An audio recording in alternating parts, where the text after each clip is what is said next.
Welcome to News Mongolia on MNB World. I'm your host, Dr. Ramold. And for our top stories, Mongolian community celebrates 30 years in Belgium with a Lunar Bazaar. United States provides assistance in response to the Zod. Camel Festival was organized in Umrå province. For other news, stay tuned.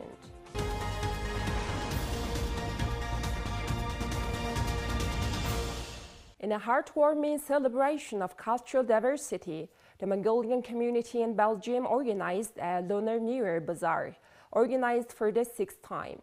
This year's event brought together Mongolians living in Belgium, Germany, the Netherlands, France, and even South Korea. The gathering showcased the rich variety of Mongolian traditions, creating a festive atmosphere that resonated with the spirit of the Lunar New Year. The bazaar featured an array of traditional Mongolian pastries, snacks, and clothing, and was a delightful experience for visitors. The bazaar allows our fellow Mongolians to buy and sell Lunar New Year specialties and their artisanal goods. I'm taking part in the bazaar for the 5th year.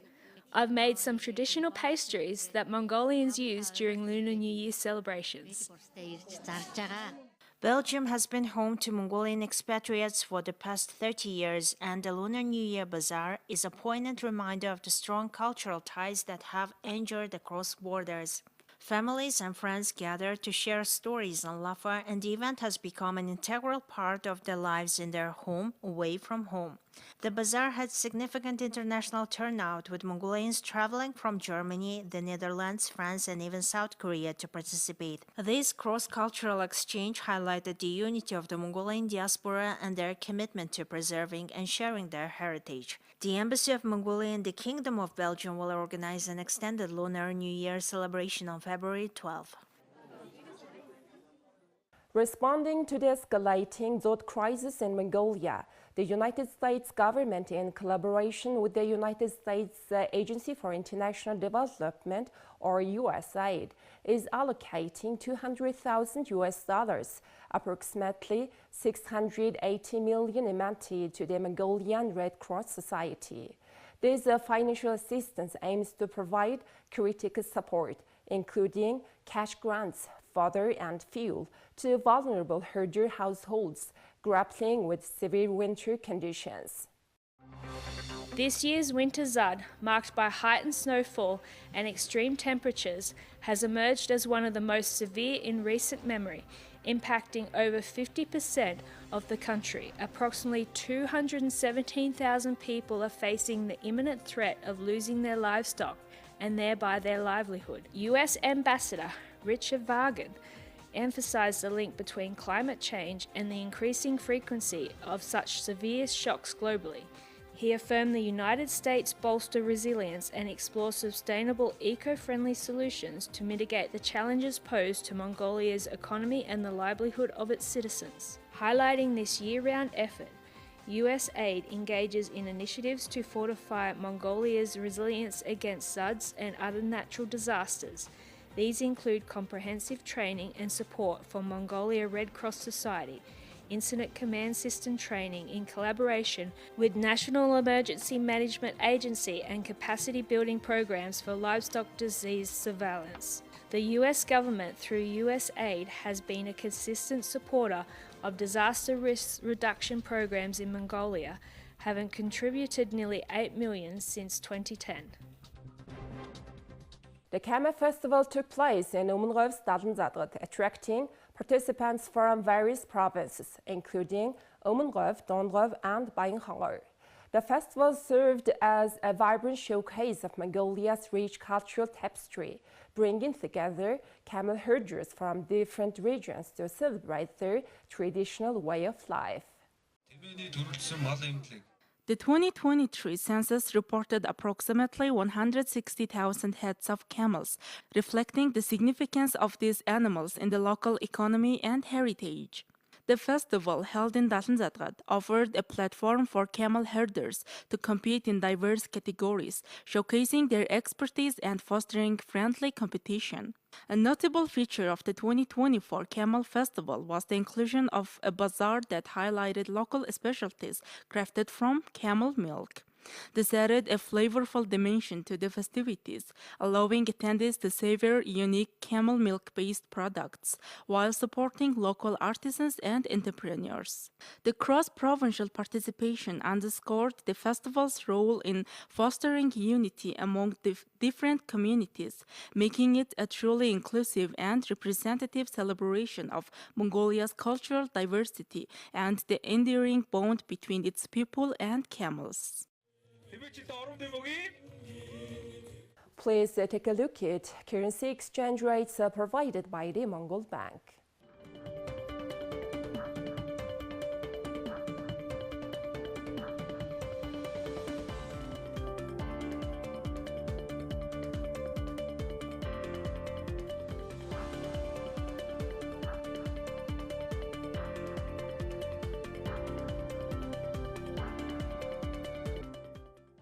Now, please have foreign news partnered with international news agencies.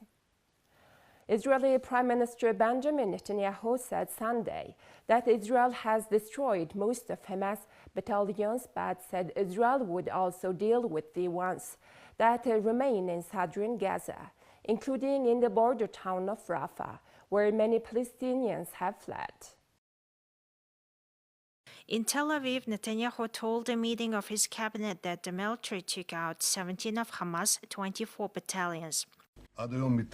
To date, we brought down 17 out of 24 battalions. Most of the remaining battalions are in the south of the Strip, in Rafah, and we will also deal with them.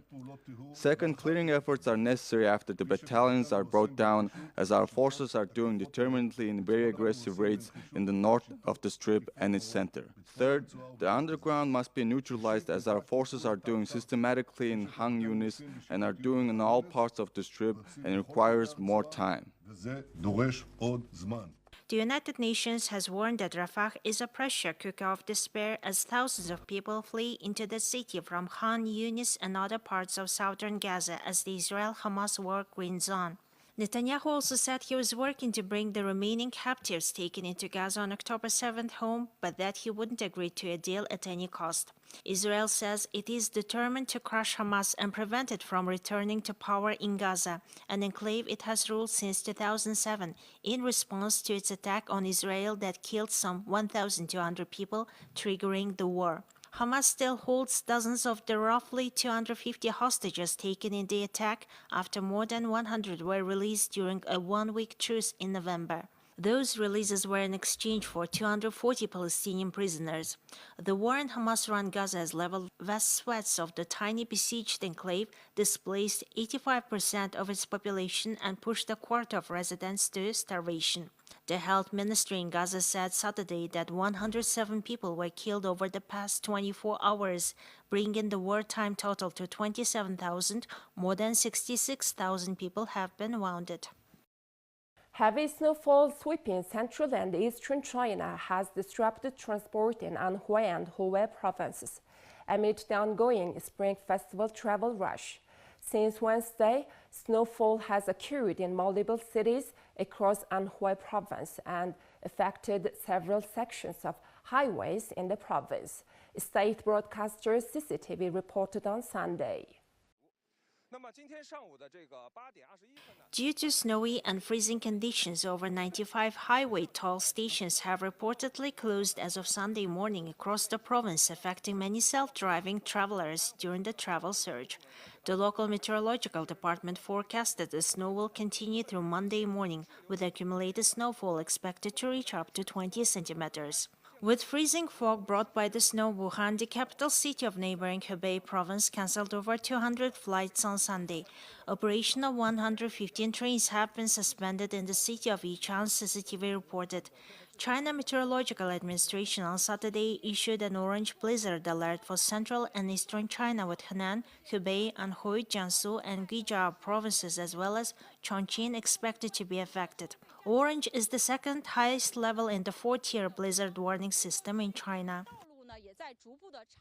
Parisians were voting on Sunday whether to muscle SUVs off the French capital's streets by making them much more expensive to park.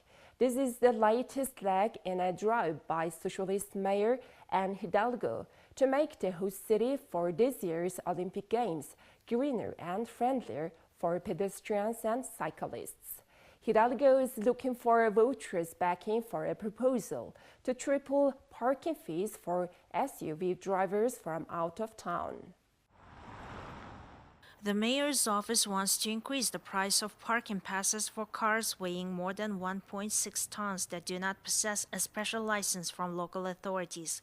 The cost for non-residents to park SUVs in Paris central districts in the arrondissements number 1 through 11 would soar to 18 euros, equal to $19.5 per hour for the first 2 hours compared to 6 euros per hour for smaller cars. After that, parking would become increasingly punitive. A 6-hour stay with SUV enough, say to take in a show and restaurant, would cost a whopping 225 euros compared to 75 euros for smaller vehicles. Away from the heart of the city in Paris outer arrondissement numbered 12 through 20, an out-of-town SUV driver would pay 12 euros per hour for the first 2 hours, progressively rising to 150 euros for 6 hours. The mini-referendum was open to Parisians registered to vote. The question they were asked to vote on was for and against the creation of a specific rate for the parking of heavy, bulky, polluting individual cars. Voting stations were to close at 7 p.m. with results expected later Sunday evening. Following Israeli airstrikes in the central Gaza Strip, a hospital in Deir al-Balah treated multiple injured children on its floor. The strikes causing 15 deaths and at least 45 injuries hit a home and mosque in the city. Despite international calls for a ceasefire, Israel persists in its aerial bombardment, worsening the humanitarian crisis in the region. In Deir al-Balah, a hospital floor became a makeshift treatment center on Sunday for numerous injured children following the recent Israeli airstrikes in the central Gaza Strip. Among the casualties were 15 people killed and at least 45 others wounded when a home and mosque in the city were struck, as reported by an Associated Press journalist at the Al-Aqsa Martyrs Hospital. Witnesses observed young boys and girls, including a baby, receiving treatment for facial injuries on the blood-stained floor. A heart-wrenching scene unfolded as one man wept over the body of boy being moved to the morgue. Despite international calls for a ceasefire, Israel has continued its aerial bombardment of Gaza. The offensive, initiated in response to Hamas' deadly October 7th attack, has devastated large areas of the enclave, displacing 85% of its population and leaving a quarter of residents facing starvation. The Gaza Health Ministry reported 127 bodies brought to the hospitals in the last 24 hours, bringing the overall death toll to 27,365. The ministry doesn't distinguish between civilians and combatants, but emphasizes that the majority of those killed were women and children. Now please have weather forecasts for the world's major cities.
Well, that's all for today. Thank you for staying tuned. We'll see you next time with more news and updates. Have a good day.